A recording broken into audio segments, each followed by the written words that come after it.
I will. Hey, everyone. Welcome to another fantastic edition of the Career Evangelist podcast. Today, we are privileged to have a special guest with us. He's an awesome guy. So we have Thomas Helfrich, also called AI Nerd. We are going to be asking him about that name, by the way.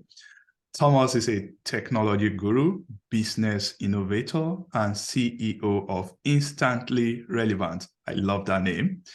So this guy, by using a combination of emerging AI technology and expert human insights, his company has been able to help founders, entrepreneurs, and startups earn more traffic and tap into new revenue streams. So we are going to be asking him about that. Thomas is a member of Forbes Technology Council, and he is a contributor at Entrepreneurship Leadership Network. Hey, Thomas, welcome to the show. Thank you so much for having me this afternoon. So it's an honor to be here. Thank you. Okay, that's awesome. So I know I did a little bit of intro, but my audience, they would like to hear from you. They want to know you. So who is Thomas? Well, I feel like I'm like any other, entrepreneur business owner out there that, is trying to find their way to find customers and serve the customers they have, to balance life, balance, the onslaught of entrepreneurial thoughts that go through your head from, why am I doing this, to this is the greatest thing on earth, to I wouldn't do anything else, to, oh my gosh, I need a job, all within, the early morning hours of a day. Right. And so like that cycle. So I'm like everybody else, but probably maybe a flyby on that one would be, I'm kind of born out of the .com era. So that puts me, I think, Gen X. But I remember myself to be a better developer than I was, for sure. But I always spoke well about technology. So that took me on this kind of consulting advisory path of a career.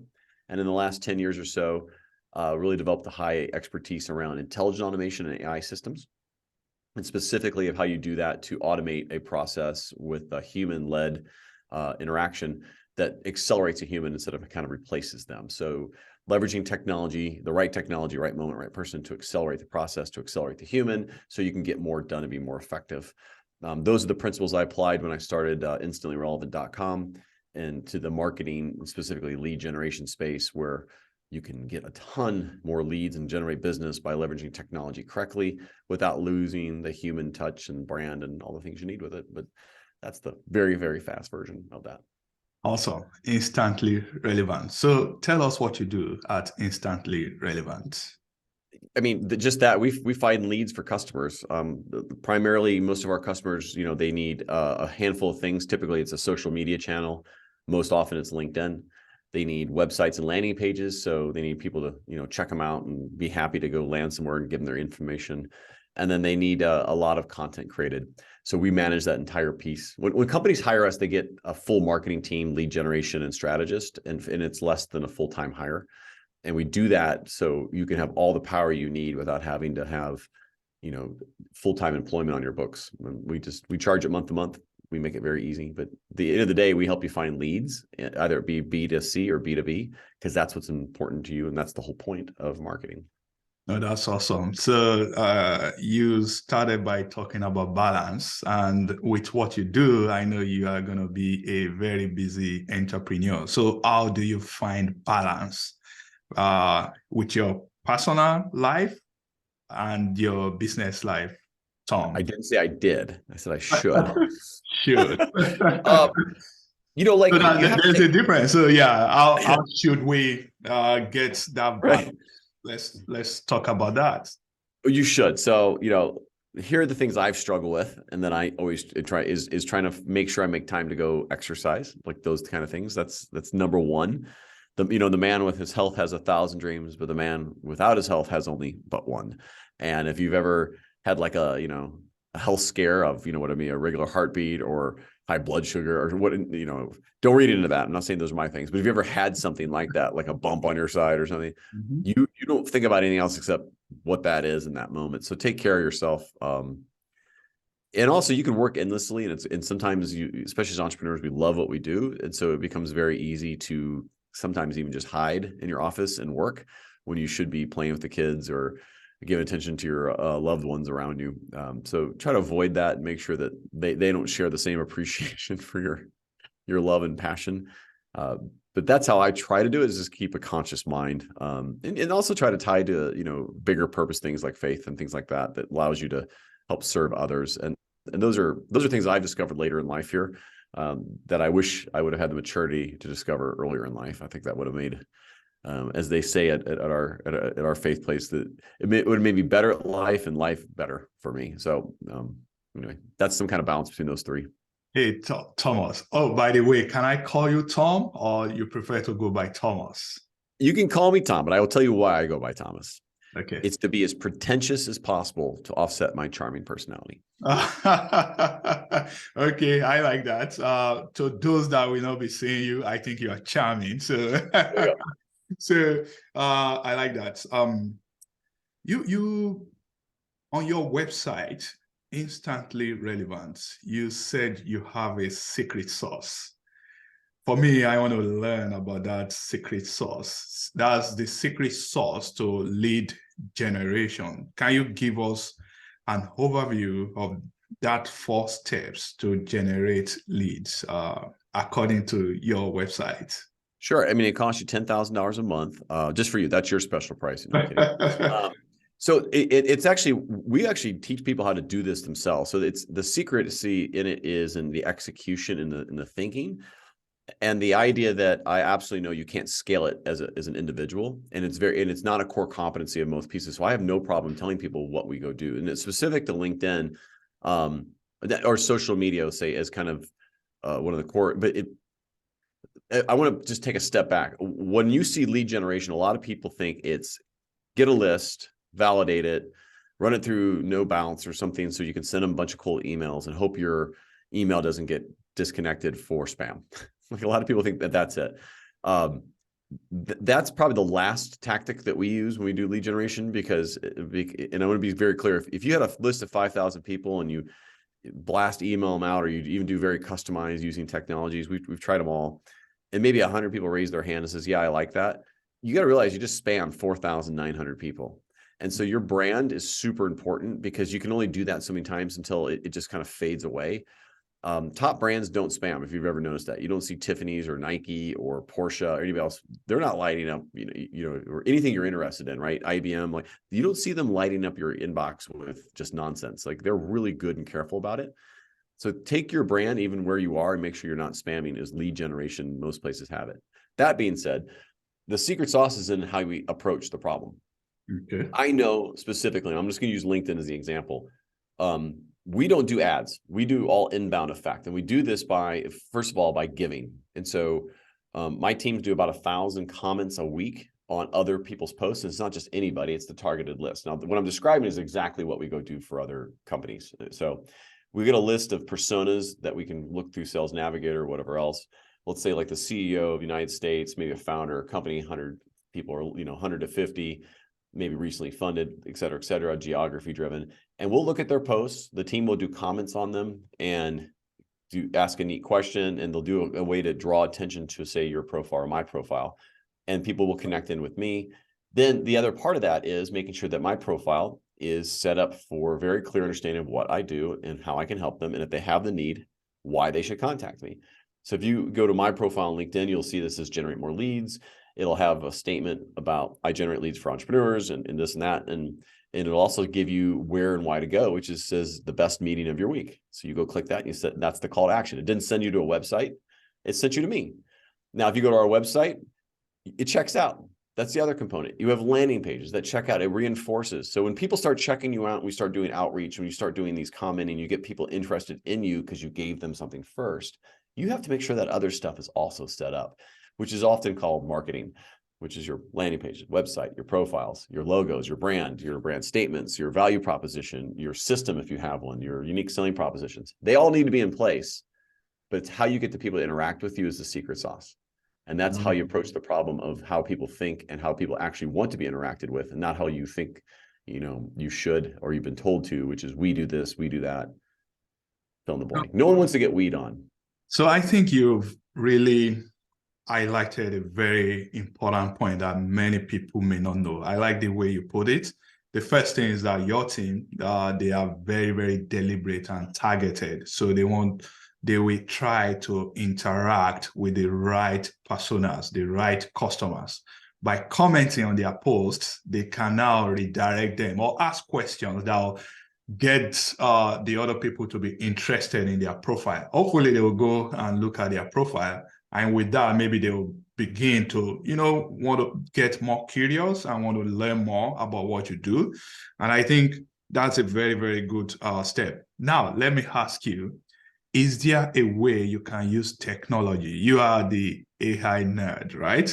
How can you use technology to know the right audience or the right set of customers that you need to target so that you can start building that relevant audience or customer, as the case may be? Yeah, well, it's a great question. So at the core of what that secret sauce we were talking about, and that's the maybe top layer of how, then in the details and minutia of where it gets exciting and where it becomes a differentiator for us is, we've been using OpenAI for almost 3 years now, maybe 2.5 years. So that's ChatGPT, that's the playground. So we have high familiarity with creating content and using it for branding and messaging. And you could also use these technologies to be advocates or devil's advocates. So they can take the role of a customer, they can take the role of an angry customer, they can take a role of an interested customer or a competitor. And you can ask questions back and forth with these technologies to really get an insight of your brand and what you should be saying and how you should say it. So that's a way you can use those technologies to understand your strategy and your brand and your systems in place to see how a customer might interact with that. That's one example. Another is you can leverage it obviously to create content, improve that content, use the right tonality.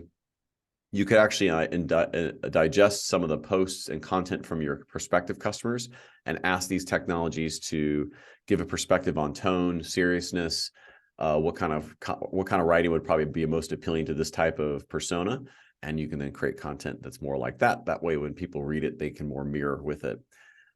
This is why I don't mind telling people how to do it, because I know it's not scalable for a single person who's trying to run a business to go do this. And a lot of marketing people don't quite get it yet because of some of the technology pieces behind it. And so it's there. And even then, you still need a team to deliver some things behind that with images and everything. But that's how you start using this tech. You start using this tech to think.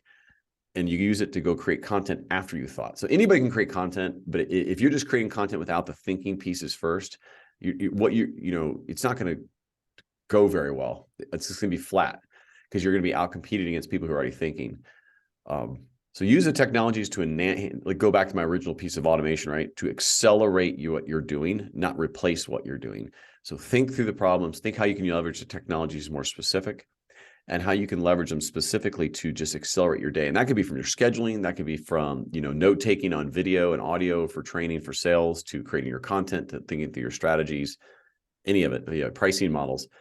Leverage technology to accelerate. And here's the thing, it's probably not your core competency. So once you recognize there's a benefit, then go find a partner to help you accelerate that, who knows what they're doing as a core competency, because that's when you'll really get scale.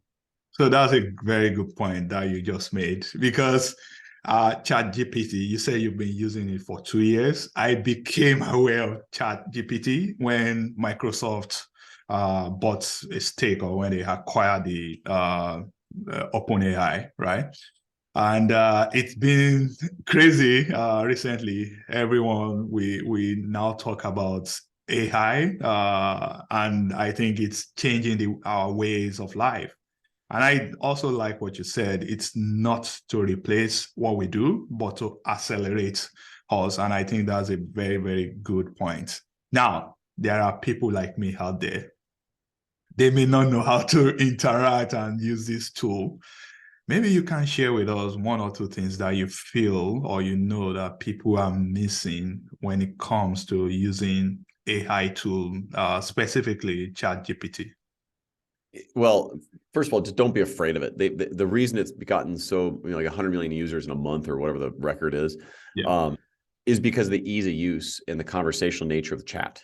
And so they could have done a number of ways they could have done this, but they made it very easy. So just go in there and talk to it like it's a person, and ask it very specific questions and get in the details and talk about your emotions of how you want and work through it of what you're trying to discover in life, not just with content creation, just with business or with life or whatever, and interact with it because it's incredibly well trained and it's only getting better. That's where I'd say is just try and then see how you could integrate that with accelerating things you don't like doing, which might be writing hard emails to customers or the follow-up email after a proposal sent, or how to, position your show, let's say for a podcast for a sponsorship, whatever it is, or, maybe it's a new product or service you're bringing, you're going to have it at your physical location of what do I say on the sign? I only want to be like 18 words. It'll do. And you can give it, 25,000 words parameters and say, hey, give me 18 words on what I just sent you. It'll do it. And so, just try, just go play with it. And then when you recognize that I think I want to go do this with it, but I don't think I have the time or knowledge, then that's when you go find an expert in the space that really knows what to go do with it. But definitely go try first. Because otherwise you're going to be at the mercy of who you think is the expert without having the reference of what you thought it could or couldn't do. No, that's good. Now, I think you wrote an article about the dawn of a new marketing normal. I want you to touch on that and compare it with the traditional or maybe Fortune 500 marketing mindset. Because that's something, again, that's maybe today there may be some differences. So can you try to close the gap and explain the two to us? I can't. Are you sure I wrote it or did an AI? Well, your name was there. I'm not going to answer that question. That's the point. I will tell you the dawn of the new marketing era. I will give you my current perspectives on it. So this is what it is. And we say we try to eliminate the time suck and financial sinkhole of traditional marketing. And what I find in larger organizations, that marketing tends to be very good at producing other marketing people. And so they're very good at replicating and creating people to go do things. And it's not a very scalable model. And the mindset, I think, oftentimes in marketing of a larger organization, and they need these sometimes, but they use a lot of technology, sometimes very lightly. So you may have this giant HubSpot installation, but it's not being used fully. And you might have a whole Salesforce thing and a lot of disparate technologies, a lot of people doing multiple things and overlay. So a lot of inefficiencies is what I see a lot of times in the larger, and they measure everything to the nth degree. And a lot of it is just to sometimes just justify their own jobs or push the results or lack of results down the field to sales or product or something else. So there's a lot more positioning and politicalness and jockeying of their people's roles and positions and numbers just so they can keep jobs. And that's just massively inefficient and just really a giant waste of money that no medium, small business, whatever it can ever sustain or want to perform. But they can see it happening as their companies get bigger. So as the companies get bigger, they start seeing this waste in marketing and people are and it begins there.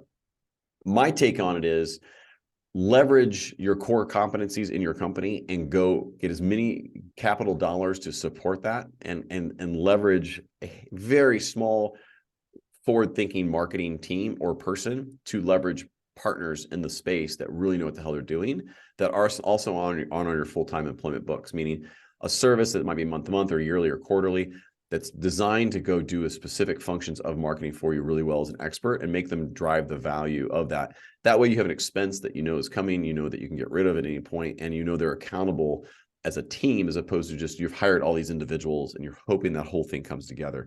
Go hire expertise buckets to help drive components. I think as small and medium businesses that do that will get more firepower, that will use better technology use, have less operating capital expense towards marketing, and they will get way more out of it because they will have a core person at their team maybe leading it, and then they have a bunch of people and teams that are supporting it that know what the hell they're doing. So in terms of your approach to marketing, is there a difference or maybe a big difference between when you are marketing B2B versus B2C? Yeah, B2B and B2C would be, you're still selling to people. At the end of the day, like a company's not actually buying it. There might be a group or a committee on a B2B play. And in your product type, so like if you're selling, let's say a I don't know, healthcare product like a skin and beauty or something like that, or whatever it would be, and it's something where you don't really need contact. You just need good information on the site. You need good product. You need frequently asked questions, your return policy, et cetera, et cetera.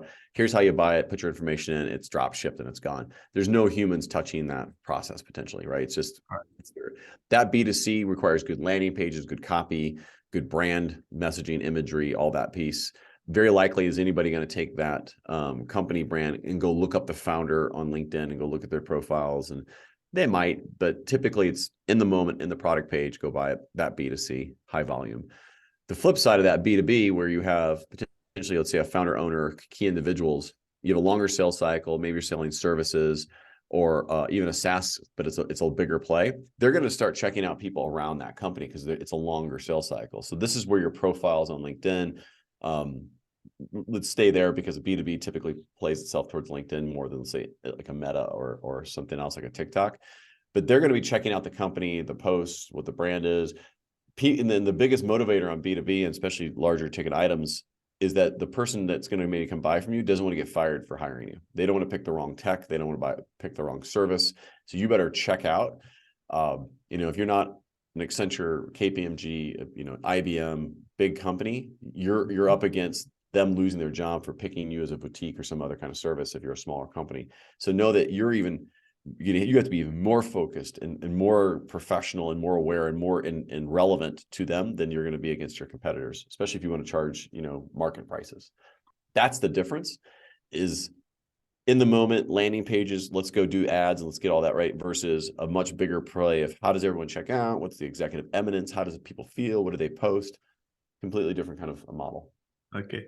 So how do you set up a content marketing campaign? Or maybe can you explain what is content marketing? Let's start from Great question. That's so evolving. I'll tell you how you set up anything around creating content. You start with the goal in mind, the end in mind. Mm-hmm. It's I want to become this. I want my product to be known as that. You have to have some type of goal. Let's call it 12 months out. Just some kind of short range goal, or that's a pretty short goal, but where you can think, to do that, I'll have to do these, things over the next 12 months.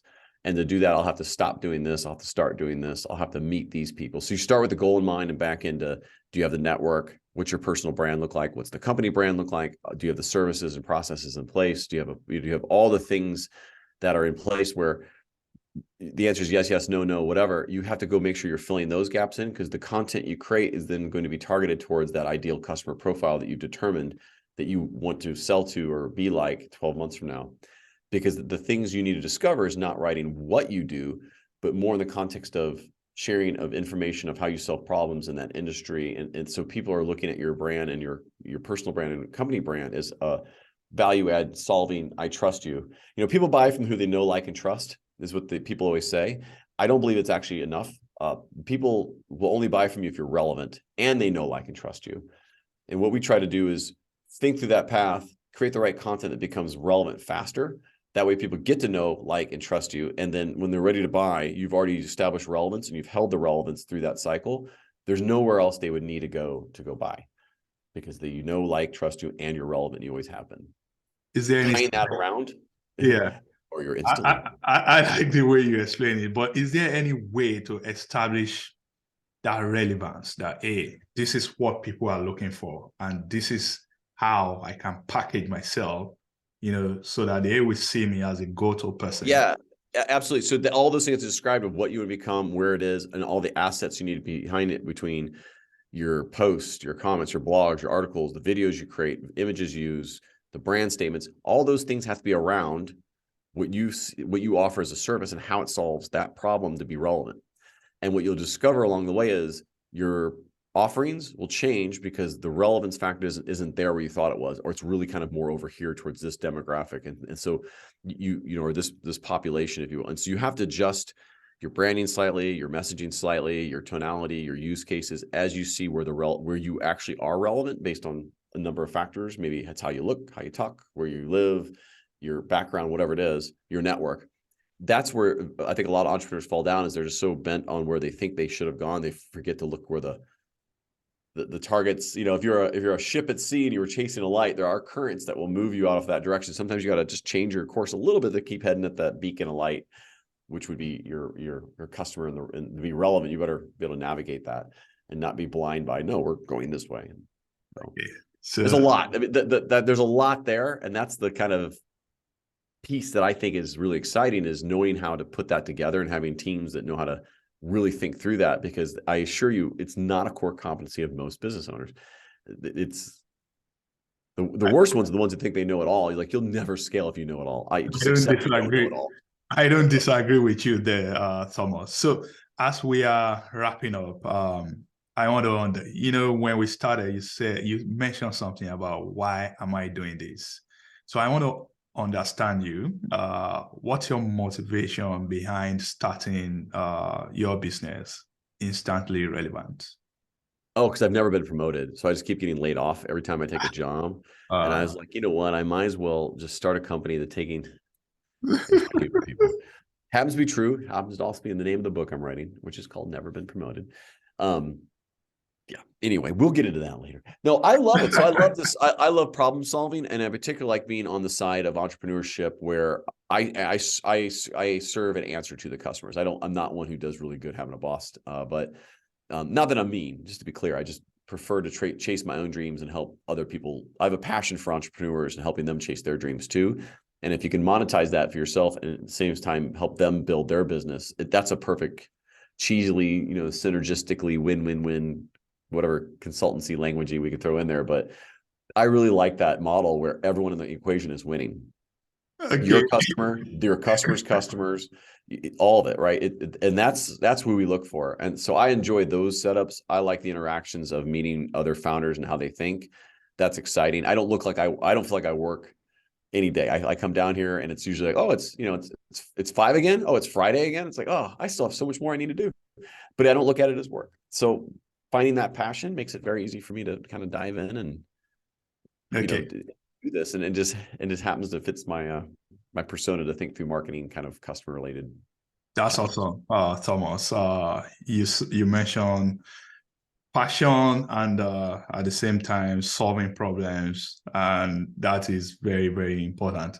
I like what you mentioned about never being promoted. I was thinking of writing a book about how to get promoted, but I like mine will not get you promoted. So to be clear, no, really. So as I've gone through this journey, never been promoted is about the unraveling, unbounding, and unleashing your entrepreneur. And it'll be neverbeenpromoted.com. And the idea is to, I do executive coaching and advisement for every one of our customers. I'm bringing that part out just to be its own service, because I've actually never been promoted, but I've made it to become a chief innovation officer of almost $1 billion services company. I always left, but it wasn't like, it's not like I was ever going to get promoted, because my mindset was like, it's not there. And having an entrepreneur mindset made me successful in my career, though I never was promoted. And I think there's people who either need to learn that mindset to become promoted or to get out and become their entrepreneur. But if you're stuck in the middle, you won't go anywhere. And that's what I'm writing the book about, is all those challenges, how you feel, all the fears you'll have, the things you'll need to do, like understanding the difference between cash flow and profitability. There's two different things there, right? Like all the details that you're going to have to work through and emotions you're going to feel, and the people you're going to have to leave in your life, the people you're going to have to leave behind or start meeting. It is a ride. And even if you work for somebody or you're on your own as an entrepreneur, those same principles apply to success. And that's what that book's about, is unleashing that entrepreneur inside you, no matter what the environment you're in. Awesome. I like it. So as we are gonna close now, is there any message you would like to leave for my audience? I mean, I will give them the throwaway question that we always get, right? And it says that. Go to instantlyrelevant.com, check it out. Our site could always be better, so don't judge it, but that's okay if you want to. But if you want to get in touch with me, I offer two things. One, if you're on instantlyrelevant.com and you say contact me or chat now, you'll get one-on-one time with me right now. You'll get 30 minutes. The other way is I'll give you my personal cell phone. You can text me. If you've made it to this part of the podcast and you text me, I will make sure that I will give you some special content and advisement and workshop that you can only get if you text me. So it's 314-954-6900. Do not call, because I won't pick up numbers I don't know. But if you text me to that 314-954-6900, I will, and you say, I saw you on this show, I will make sure that I give you something extra that you only figure it out if you can text me. Awesome, Thomas. Thank you very much for being generous, for sharing that with us. 314-954-6900. And you guys can also find Thomas on LinkedIn and as well as on instantly-relevant.com. I'm going to leave all these links on my show notes so that you guys can connect with him. Hey, Thomas, it's been awesome. Thank you very much for joining us today. Thank you very much for having me. I really enjoyed it. Thank you. All right.